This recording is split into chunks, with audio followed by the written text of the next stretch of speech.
On this edition of FedGov Today with Francis Rose, back to school season for your retirement plan. The TSP's webpage and YouTube channels both have a number of online and live webinars on a variety of topics so that our participants and beneficiaries can learn more about their TSP. Jim Kaplan of the TSP on FedGov Today in just a moment. First, though, the Department of Veterans Affairs will scale its electronic health records deployment in 2026. You'll learn how and where from VA Deputy Secretary Paul Lawrence on the next FedGov Today TV. You can watch the debut on ABC7 in Washington and on the FedGov Today YouTube channel at 10:30 Sunday morning. If you miss the debut, you can watch anytime at fedgovtoday.com and on YouTube. Kids are headed back to school now, and you can too. The Thrift Savings Plan will release new videos soon to teach you a long list of things about your account and your retirement savings. Jim Kaplan's Director of External Affairs, the Federal Retirement Thrift Investment Board. Jim, as everybody goes back to school, what are the resources for educating themselves that you offer to your participants? Welcome, Jim. Thank you, Francis. Yeah, as we come into the fall, it's worth noting that the TSP's webpage and YouTube channels both have a number of online and live webinars on a variety of topics so that our participants and beneficiaries can learn more about their TSP. And it's really simple. You go to tsp.gov, and there's you can do either /online-learning or click on the online learning link. And there's a list of seminars about the basics of the TSP, investing, your fund options, in-service withdrawals, and planning for retirement and for your future. You can either watch pre-recorded at your own time. There are regularly monthly live seminars with a trainer where you can interact and ask questions. Also, our YouTube channel, which is at TSP, the number 4 Gov, so TSP for Gov on YouTube, has some of those seminars posted as well as some shorter 2, 3, 4, 5-minute videos with just little topics of interest. So we really are trying to make sure that our participants have access to everything they need to know to be able to manage their TSP properly. How do you decide what to generate content on? Well, part of it is just the basics. We know that everybody who has a TSP wants to know how does their money go in and what are their choices for investing their money. What are their options for when it's time to retire and withdraw their money. But some of the topics we put in there are ones that people don't always think about. How to take a loan from your TSP, or in-service withdrawals if you're of a certain age, or if there's an emergency situation. And then things like planning for post-retirement, even, planning for your beneficiaries, how to set a beneficiary and how to manage a death benefit from a loved one who's passed away and left you their TSP account. So that information's all up there. But some of them are the ones based on the feedback we get in. If you look at our TSP for Gov videos, you'll see there are videos there about why you don't have to take your money out when you leave the TSP.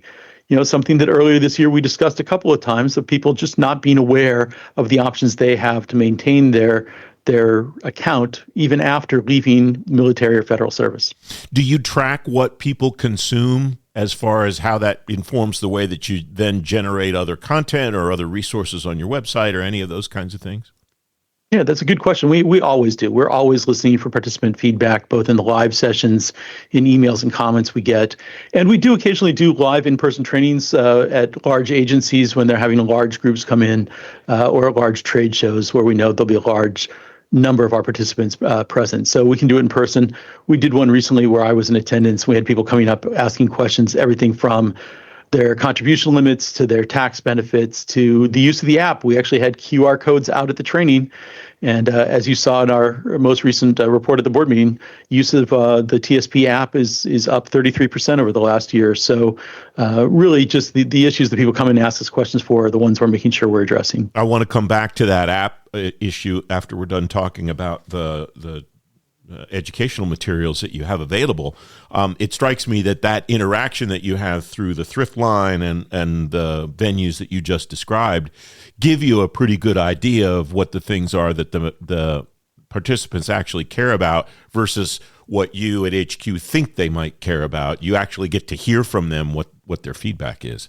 How do you leverage that feedback, not just for creating educational materials, but for all aspects of the way you run the plan? Sure. I think we've talked about in the past how we strategic plan. We sit down, we look at our inputs, the things that people are asking about, then we move forward with what our objectives are for the coming years. So when we heard a lot of people asking about Roth options, that's why next year we're going to enable in-fund transfers, so people can take some of their standard TSP and roll it into a Roth TSP, and why we set up the Roth TSPs to begin with back in 2009. So where we hear people have an interest is where we really try and look and how can we best support it. We know the topics people call in on. We know the topics that people raise on the app or what they're looking at. And we know, in general, areas where we need to improve and areas where we're doing well, and we can let folks know it's easy to work there. All right, let's go to the app. 33% of all logins coming through the mobile app I see from the highlights of your monthly meeting for the month of August. That's a tremendous uptake in the, I'm guessing, I want to say 2 years or so that the app has been in existence, Jim? That's right. It's more than doubled over the last year, just the number of people who use the app. Now, admittedly, if you're somebody who opens up the app a couple times a day just to check your balance or to make a little check, you're adding to a larger number of people because it's so easy to use that, of course, there's a large volume. I know I'm one of those people who just kind of looks at it once or twice a week. But it really makes it easy for you to do your basics. If you're looking for something more complex, you might want to log on or do it through the thrift line. But for your basics of just making sure the contribution went in, knowing how you're aligned, and knowing how the markets are doing, it's an easy app to take a look at. I note also from this month's meeting, calendar year 2025, 13 audits that you and your colleagues are conducting over the course of the year. Zero Trust Architecture, Oracle Financials, Budgeting, Business Continuity, Interagency Agreements, Integrated Risk Management Tool, Mutual Fund Window Operations Part 2, Training and Development, Converged Surveillance, Vendor Risk Management, Strategic Plan Monitoring, Prior Year Findings, FSMA 2025. We'll talk about the FSMA one in a moment. But that's a really comprehensive suite of internal audits that you do. How do those audits inform the way that you and your colleagues run the plan? Well, absolutely. We have a full-time internal auditor, and she and her team, literally, that is their job, to look at our processes. How can we improve? Where are their challenges? And she reports not only back to us, but she has a direct link to the board. She meets with the board on a regular basis to make sure that there's proper oversight of the agency and that we're doing everything right, dotting our I's and crossing our T's. So she's really focused on those internal processes. She has decades of experience in leading an audit team, of figuring out where can we make sure we're doing things right, and is there areas where we can improve.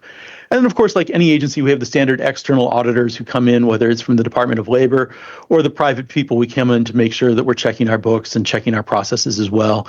And we respond to GAO inquiries and others. So there is a great deal of oversight from external and internal sources, making sure that we are doing what our mission is, which is to administer the TSP solely for the benefit of our participants and beneficiaries. All right. I mentioned the FSMA audit, and you passed with flying colors, it looks like. All 10 FSMA domains achieved a level 5 optimized maturity rating, one recommendation issued. What's the process for acting on the recommendations and making sure that they get dispensed with by the time the next FSMA audit comes around?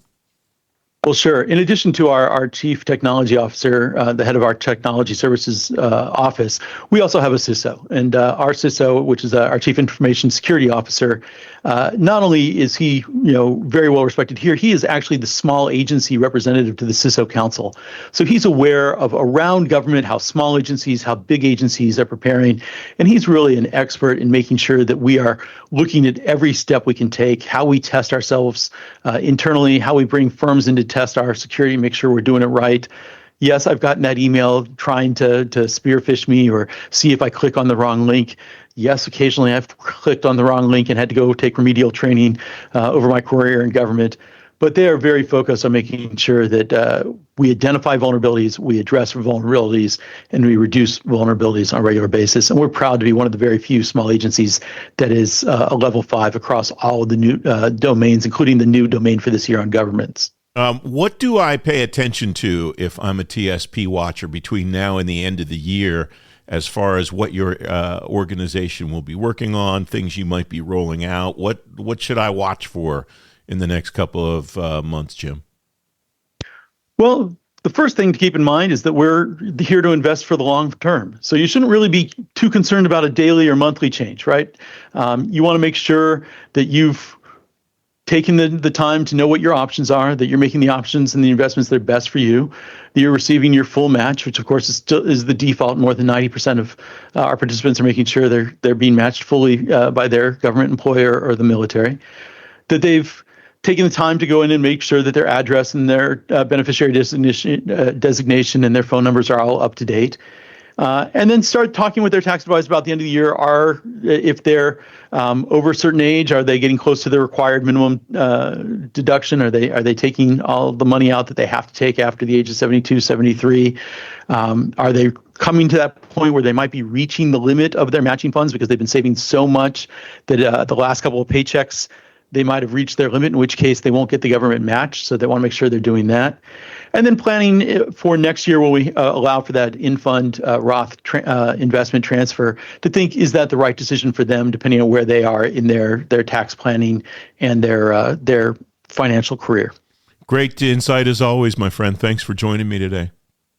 Always a pleasure to be here. Thank you, Francis. You can read more about the TSP on today's show page at fedgovtoday.com. The FedGov Today podcast is back on Tuesday. To make sure you don't miss it, follow the show on Apple Podcasts, Spotify, or wherever you get your shows. And you can listen on demand at fedgovtoday.com. I'm Francis Rose. Thanks for listening.